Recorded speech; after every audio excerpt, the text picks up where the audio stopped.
Hello everyone! అందరూ ఎలా ఉన్నారు? నేను చాలా చాలా బాగున్నాను. ఈరోజు మీ ముందు మన పెళ్ళిళ్ళ స్టైల్ దొండకాయ ఫ్రై ఆహ్, చేయడానికొచ్చాను.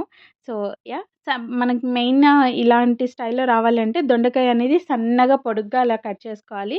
దాంట్లో ఉప్పు, పసుపు, కారం, అల్లం వెల్లుల్లి పేస్ట్ ఇంకా ఆహ్, ధనియాల పౌడర్ యాడ్ చేయండి. దాని తర్వాత శనగపిండి తీసుకోండి. ఇదేంటంటే ఎక్కువ శనగపిండి ఉండి మొత్తం కోటింగ్ శనగపిండితో కోటింగ్ చేసేసి అలా చేయట్లేదు మనం. మనకి క్రిస్పీగా రావాలి అంటే శనగపిండి అక్కడక్కడ తగులుతూ ఉండాలి. అప్పుడే అది క్రిస్పీనెస్ ఉంటది. అండ్ మనం దొండకాయ తింటున్నామని తెలుస్తదనమాట. సో, గ్రాడ్యుయల్లీ కొంచెం కొంచెం కలుపుకుంటూ యాడ్ చేసుకోండి. దీంట్లో వాటర్ అస్సలు యాడ్ చేయాల్సిన అవసరం లేదు. దొండకాయలో ఉన్న వాటరే దీనికి సరిపోయిద్దనమాట. దాంట్లో ఉన్న తేమతోనే ఇది మిక్స్ అయిపోయిద్ది.